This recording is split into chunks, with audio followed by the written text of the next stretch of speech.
Saat suaminya sering pergi dinas, Maya mulai mencari hangatnya pelukan, bukan dari lelaki lain, tapi dari suami sahabatnya sendiri. Di balik pintu rumah mewah di Surabaya, tubuh yang kesepian akhirnya bersandar pada bahu yang salah.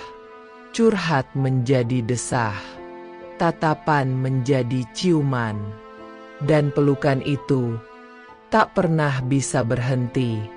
Tapi seberapa lama cinta terlarang bisa tersembunyi sebelum semuanya terbongkar? Inilah kisah yang panas, halus, dan mengguncang batin, yang akan membuatmu sulit bernapas dan lebih sulit lagi melupakan. Halo, para sahabat. Sebelum melanjutkan alur cerita yang mengupas tentang perselingkuhan, cinta sesaat, cinta semalam, ataukah pengalaman para pelaku cinta kilat ini, mohon berikan subscribe, like, dan komentar agar kami termotivasi untuk membuat cerita romantis yang lebih panas sekaligus memabukkan. Dan, selamat menonton cerita cinta yang panas ini.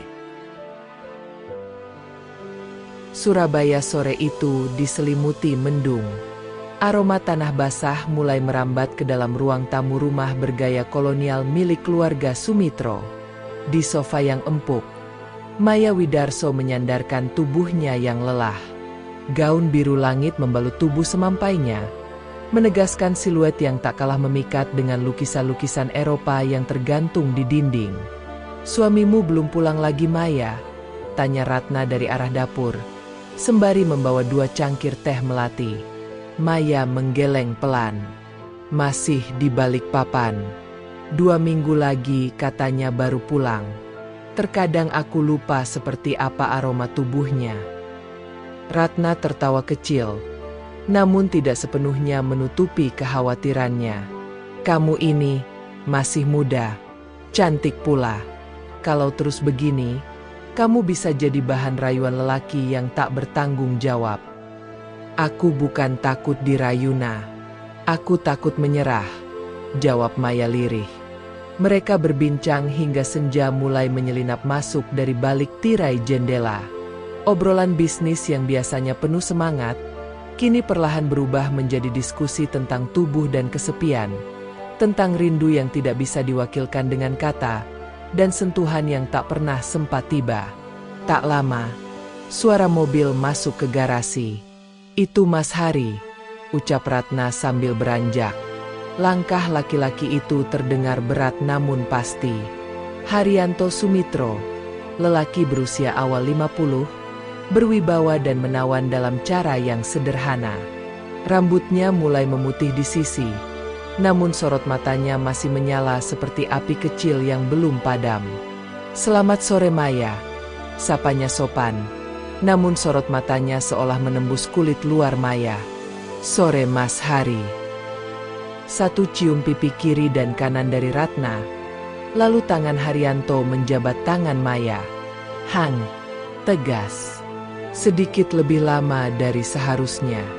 Jemari mereka sempat bersentuhan, atau mungkin bersenggolan dalam satu tarian kecil yang tak disengaja. Tapi dalam hati Maya, sesuatu mulai menggeliat. Malam itu, setelah Ratna naik ke lantai atas lebih dulu, Maya berpamitan. Tapi langkahnya tertahan saat melihat Haryanto masih di ruang kerja, memutar piringan hitam lagu jazz dari masa lalu. "Mau ikut dengar sebentar?" tanyanya. Maya mengangguk. Mereka duduk di ruangan kecil dengan lampu temaram. Suara saksofon mengisi sela-sela keheningan, dan angin malam menyusup dari jendela yang sedikit terbuka. "Saya tahu kamu kesepian, Maya," kata Haryanto tiba-tiba. Maya menoleh pelan, tak menjawab. "Saya lelaki. Saya bisa merasakannya dari cara kamu bicara, dari caramu memandang ruang kosong." Maya menelan ludah. Tak ada kata yang bisa menjawab itu tanpa membakar pagar moral yang masih berdiri lemah dalam hatinya. "Saya tidak ingin kamu merasa bersalah.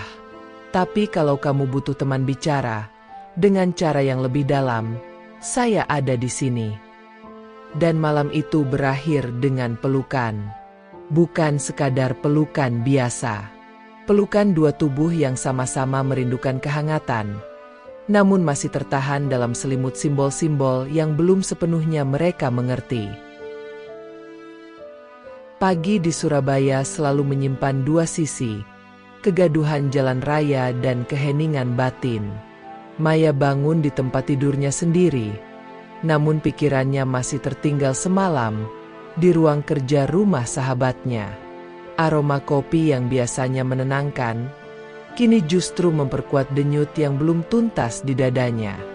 Beberapa hari setelah itu, Maya tak berkunjung ke rumah Ratna. Ia mencari jarak, mencoba meneguhkan batas. Tapi batas, seperti pasir di tepi pantai, mudah digerus gelombang kenangan. Minggu pagi, sebuah pesan muncul di ponselnya. "Ratna, ada arisan siang ini. Kalau kamu mau mampir, aku sendirian di rumah. Haryanto." Butuh waktu 2 jam bagi Maya untuk mengetik balasan pendek. "Aku kesana." Tapi hanya sebentar. Rumah itu seperti menunggu. Pintu terbuka, Haryanto menyambutnya dengan kemeja santai, dengan aroma parfum kayu yang tidak berlebihan, namun mengundang. "Makasih sudah datang," ucapnya. Maya masuk. Sepi. Hanya suara kipas angin dan gemerisik pohon bambu di halaman belakang. "Aku tidak tahu kenapa aku datang," ujar Maya sambil berdiri di depan jendela, membelakangi Haryanto. "Karena kamu butuh alasan untuk tidak merasa sendiri." Langkah kaki laki-laki itu mendekat. Tak ada suara yang menjelaskan maksudnya, tapi tubuh Maya bisa merasakan napasnya, panasnya, dekatnya. Jemari Haryanto menyentuh pundak Maya, lalu perlahan turun, menyusuri garis punggung gaun tipis yang dikenakan. Tidak agresif, tidak juga malu-malu. Sentuhannya bak seseorang menyentuh kenangan yang selama ini tak diberi nama. Maya tak menepis. "Aku lelah menahan semuanya sendiri," bisiknya, hampir tak terdengar. Haryanto membalik tubuh Maya pelan.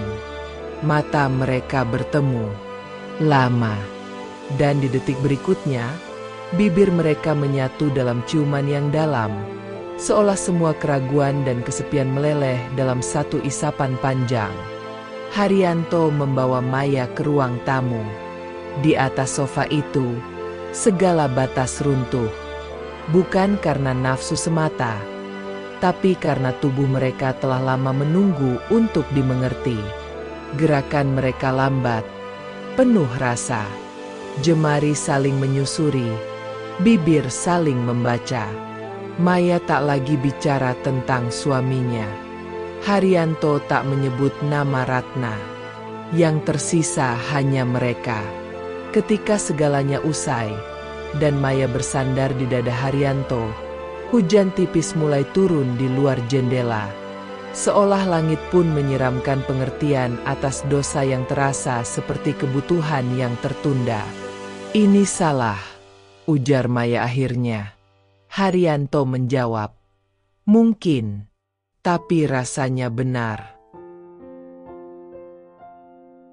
Hari-hari berikutnya, Maya seperti hidup dalam dua dunia. Di siang hari, ia menjalankan bisnis butik miliknya di kawasan Raya Darmo, berinteraksi dengan pelanggan dan karyawan seperti biasa.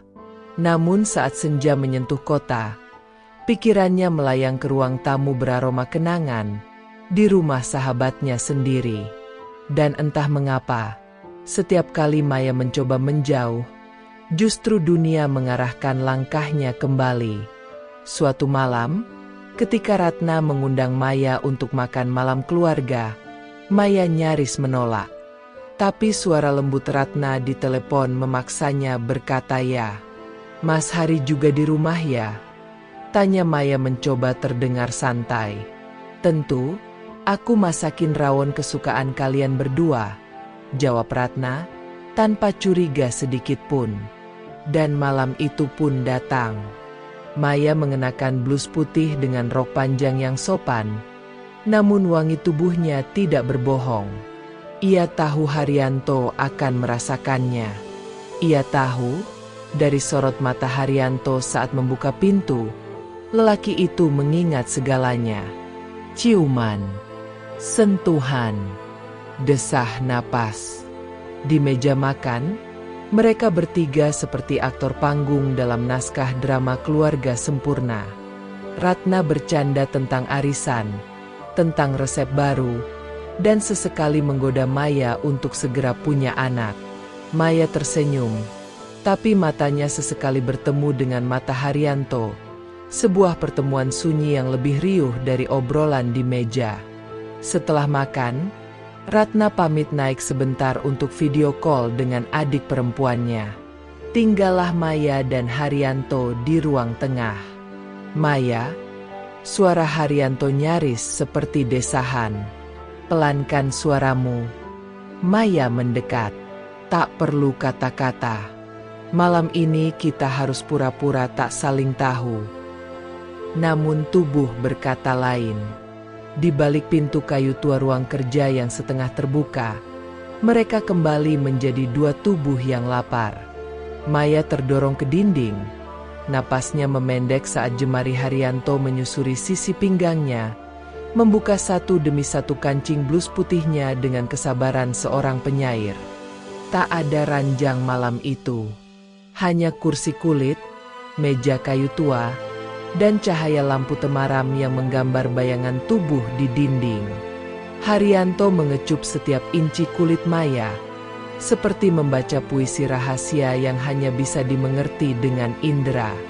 Maya membalasnya dengan jari-jari yang menelusuri punggung lelaki itu, seolah ingin menulis ulang peta kesepian mereka berdua. Desahan Maya tertahan di antara giginya, tidak ingin terdengar hingga ke lantai atas. Tapi tubuhnya tak bisa dibohongi. Gerakan mereka semakin dalam, semakin lambat, semakin penuh. Tidak ada tergesa-gesa, karena malam itu adalah perayaan diam-diam atas cinta yang tak seharusnya tumbuh, namun sudah terlalu dalam untuk ditebang. Setelahnya, Maya duduk membenarkan rambutnya di depan cermin kecil. Wajahnya merah. Namun bukan karena malu. Kita harus berhenti, ucapnya, tak yakin pada kata-kata sendiri. Kamu yang harus bilang kapan, jawab Haryanto. Dan ketika Maya melangkah keluar, Ratna sudah menunggu di tangga. Tersenyum, tidak curiga, tapi mata perempuan terkadang lebih tajam dari cermin. Sejak malam itu, Maya makin sering bercermin. Bukan untuk mematut kecantikan, tapi untuk mencari tanda-tanda dosa yang mungkin melekat di kulitnya. Ia tahu, bayangan tubuhnya kini tidak hanya milik suaminya yang jauh di kota lain, mengabdi pada pekerjaan, melainkan telah terbagi dalam pelukan yang sunyi. Sementara itu, Haryanto juga berubah. Ratna mulai menyadari suaminya lebih diam dari biasanya. Gerak tubuhnya tak lagi sepenuhnya untuknya. Ada detak yang berjarak. Ada sentuhan yang mulai kehilangan makna. Suatu sore, Maya kembali datang. Ratna tak ada di rumah. Katanya sedang menjemput anak dari tempat les. Maya berdiri lama di depan pagar, ragu. Tapi pagar itu seperti memahami tubuhnya yang sudah terlalu dekat untuk mundur. Karena itu, ia masuk. Haryanto sudah menunggu di beranda belakang, dengan 2 gelas jus semangka dingin, dan tatapan yang tak bisa dibendung. Aku mulai takut, Mas, bisik Maya, duduk di hadapannya. Takut karena dosa. Takut karena aku mulai ingin ini terjadi lagi dan lagi. Tak bisa berhenti. Haryanto menarik napas panjang. Jemarinya menyentuh punggung tangan Maya di atas meja, hangat dan penuh pesan tanpa kata. Mereka tak perlu banyak bicara lagi. Tubuh mereka saling mengundang, dan dalam hitungan detik, dunia luar lenyap. Di kamar tamu lantai bawah, mereka kembali hanyut dalam gelombang yang lebih tenang, namun lebih dalam. Haryanto mencium tulang selangka Maya, menyusuri jalur lehernya perlahan, seolah mengukir kenangan yang tak ingin lekang. Maya menengadahkan wajahnya, matanya terpejam, bibirnya mengucap nama Tuhan, dengan intonasi yang mengguncang langit dan tanah. Setiap gerakan adalah doa, setiap desahan adalah bahasa tubuh yang hanya mereka berdua pahami. Bukan sekadar pelampiasan, tapi pertemuan dua jiwa yang tak lagi kuat menahan rindu yang tak semestinya. Namun kali ini berbeda. Di luar kamar, suara pintu depan terdengar. Ratna telah pulang. Maya menegang. Haryanto mengangguk, memberi isyarat untuk tetap diam. Langkah Ratna terdengar lewat lorong. Lalu, diam. Tak ada yang tahu seberapa lama Ratna berdiri di luar kamar tamu itu. Tapi bagi Maya, detiknya terasa seperti pisau yang mengiris perlahan. Setelah suara langkah menjauh, Maya buru-buru mengenakan bajunya. Haryanto menahan lengan Maya. Kalau ini terbongkar, aku akan kehilangan segalanya. Maya menatapnya. Dan aku akan kehilangan diriku sendiri. Ketika Maya keluar dari kamar itu, Ratna sedang duduk di ruang tamu. Wajahnya datar. Tangannya memainkan cangkir teh yang belum sempat disentuh. "Kamu sudah pulang?" tanya Maya, mencoba terdengar ringan. Ratna tersenyum tipis. "Sudah, tapi rasanya sebagian dari rumah ini belum sepenuhnya kembali." Sore itu, hujan turun perlahan di Surabaya. Tidak deras, tapi cukup untuk membuat suasana rumah Sumitro terasa seperti menyimpan rahasia yang baru saja dibuka. Maya duduk di teras belakang, menatap taman yang basah. Langkah kakinya berat sejak kejadian terakhir. Suasana hatinya hancur, seperti tanah yang retak oleh hujan tak bersuara. Tapi bukan hujan yang membuatnya takut, melainkan keheningan Ratna setelah hari itu. Tak ada konfrontasi, tak ada pertanyaan. Tapi Ratna berhenti mengundangnya. Tak lagi menelepon, tak lagi menanyakan kabar. Dan di situ, Maya tahu sahabatnya telah mendengar sesuatu, atau mungkin melihat. Haryanto mencoba meyakinkan bahwa semuanya bisa dikendalikan. Tapi bagaimana mengendalikan luka jika luka itu tertanam di hati perempuan lain? Beberapa hari kemudian, Ratna mengirim pesan singkat. "Datanglah malam ini, sendiri." Dan Maya datang. Rumah itu gelap. Hanya lampu gantung di ruang makan yang menyala, menciptakan bayangan panjang di dinding. Ratna sudah menunggu, duduk tenang di meja makan yang biasanya penuh obrolan ringan. "Maya," sapanya pelan, suaranya datar. "Kamu tahu kenapa aku mengundangmu malam ini?" Maya menunduk. "Aku tahu, dan aku tidak akan beri alasan." Ratna tersenyum. "Bagus, karena alasan tidak akan menyembuhkan apapun." Sunyi memanjang.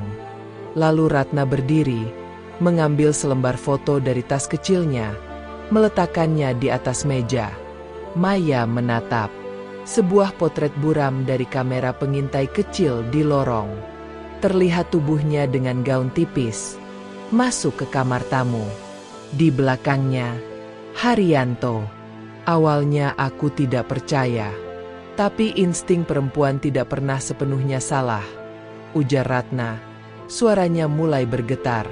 "Aku tidak marah karena kamu tidur dengan suamiku. Aku marah karena kamu tidak jujur." Karena kamu sahabatku yang memilih menjadi bayangan, bukan cahaya. Air mata Maya menetes. Aku tidak berencana. Aku kesepian, Aku rapuh. Dan Mas Hari. Ratna menatapnya tajam. Apa dia juga hanya pelarianmu dari kesepian? Maya terdiam. Lidahnya keluh. Lalu, suara langkah laki-laki terdengar dari lorong. Haryanto muncul. Wajahnya tegang. Aku ingin bicara, katanya. Ratna berdiri. Tidak di sini. Bukan malam ini. Kalian berdua boleh berbuat sesuka hati. Tapi jangan pernah berpikir aku akan tinggal diam. Ia mengambil kunci mobilnya. Sebelum melangkah keluar, ia menatap Maya satu kali lagi. Aku hancur. Tapi aku tidak akan kalah. Dan pintu tertutup dengan denting kecil, seperti lonceng yang mengakhiri babak. Malam semakin larut di Surabaya. Hujan berhenti, tapi jejaknya masih membasahi jalanan, seperti kenangan yang tak bisa dihapus begitu saja. Maya duduk di ruang tamu rumah Haryanto. Diam. Tubuhnya lelah, bukan karena aktivitas, melainkan akibat beban perasaan yang tak kunjung reda. Haryanto duduk di seberangnya. Tak ada lagi sentuhan. Tak ada lagi bisikan. Yang tersisa hanyalah dua orang dewasa yang kehilangan arah, berdiri di antara cinta dan kesalahan. Aku mencintaimu Maya, ucap Haryanto pelan. Tapi aku juga mencintai Ratna. Dan sekarang, aku kehilangan keduanya. Maya menatap lantai. Matanya merah. Apa yang kita lakukan bukan cinta, Mas. Ini pelarian. Dan pelarian tidak akan pernah membawa kita pulang. Haryanto menutup wajahnya dengan kedua tangan. Suara napasnya berat. Ia tampak lebih tua dari biasanya.